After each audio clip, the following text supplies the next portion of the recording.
The first time I saw her, I thought I was going to die. Not in the dramatic, poetic sense, but in the very literal, oh God, she's going to rip my head off kind of way.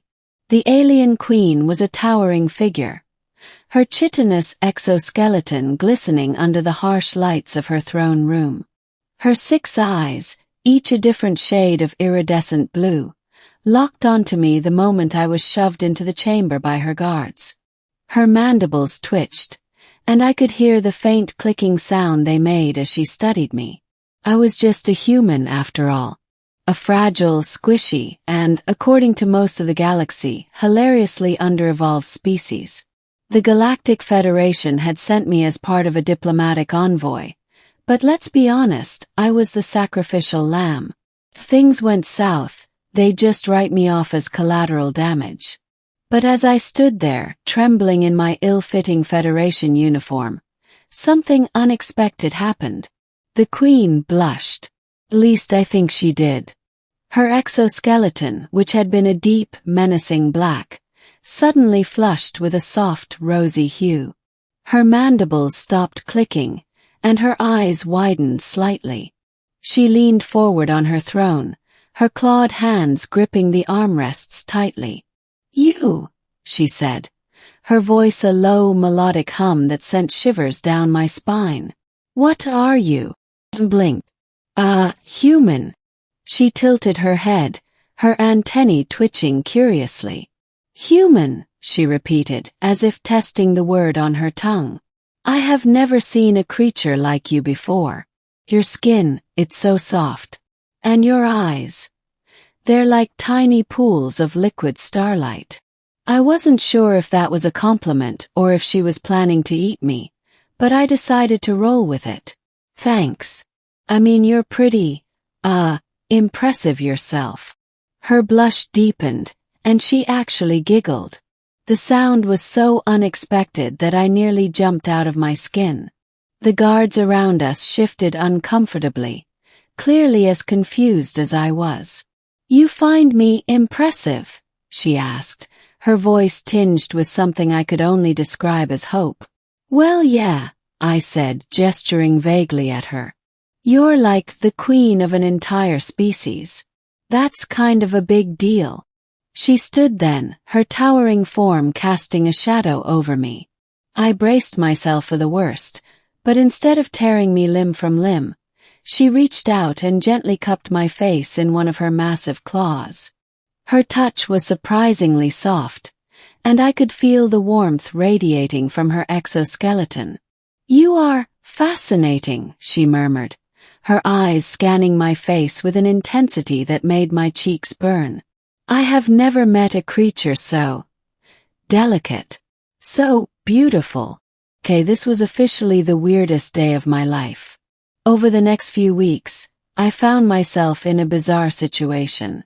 Instead of being imprisoned, executed, or used as a bargaining chip, I was treated like some kind of guest of honor. The Queen insisted on having me by her side at all times, and she would often ask me questions about Earth, humanity, and, weirdly enough, my personal life. "Do humans form bonds with one another?" she asked one day as we walked through her palace gardens. The air was thick with the scent of alien flowers, their petals glowing faintly in the dim light. "Yeah, of course," I said, trying to ignore the way her clawed hand brushed against mine. "We have friends, family, romantic partners, that kind of thing." "Romantic partners," she repeated, her voice tinged with something I couldn't quite place. "And how do humans express their affection?" I hesitated, unsure of how much detail to go into. "Well, it depends. Some people hold hands or kiss or, other stuff." She stopped walking and turned to face me, her eyes wide with curiosity. "Kiss?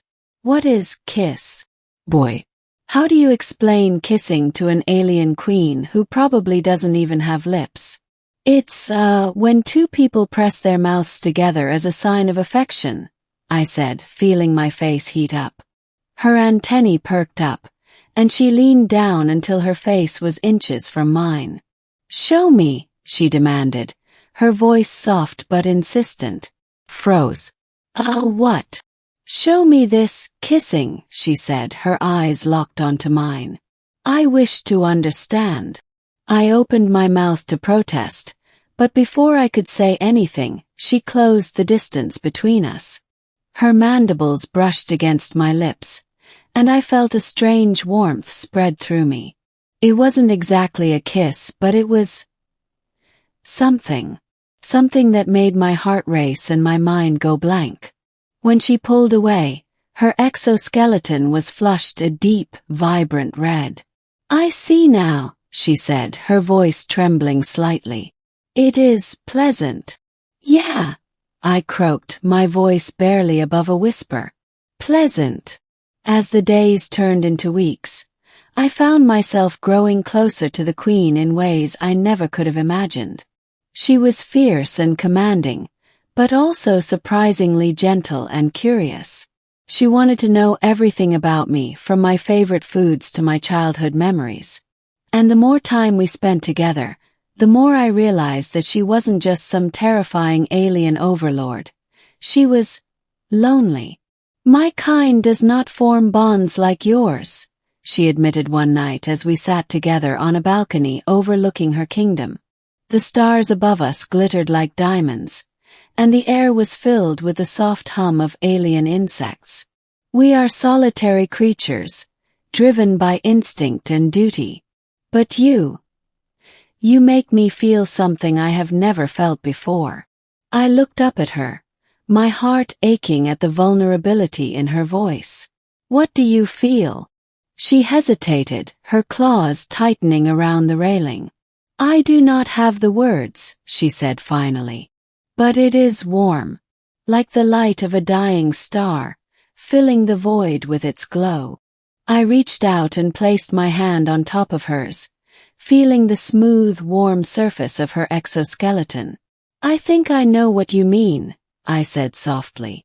She turned to me, her eyes shining with something that looked suspiciously like tears. Stay with me, she whispered. Be my partner, my equal. Together we could bridge the gap between our species. We could create something beautiful. I wanted to say yes. I really did. But the reality of the situation was more complicated than that. I was just one human, and she was the queen of an entire species. Our worlds were too different, too far apart. I can't, I said, my voice breaking. I'm sorry. Her expression fell, and she pulled away from me, her exoskeleton darkening with what I could only assume was sadness. I understand, she said quietly. You belong to your own kind. It's not that, I said quickly. It's just, I don't know if I can be what you need. I'm just a human. I'm not enough. She reached out and cupped my face in her claw, her touch as gentle as ever. You are more than enough, she said. You are everything. In the end I stayed. Not because I had to, but because I wanted to. Because despite everything, despite the differences in our species, our worlds, our lives, I had fallen for her. And she had fallen for me. The Queen and I became partners in every sense of the word. Together we worked to build a bridge between our species, forging an alliance that would change the course of history. And though there were challenges, many challenges, we faced them together. As I stood by her side, watching the stars above her kingdom, I realized that love knows no boundaries. Not even the vast, infinite expanse of space could keep us apart. And when she leaned down to kiss me, her mandibles brushing against my lips in that strange alien way, I knew that I had found my place in the universe. With her.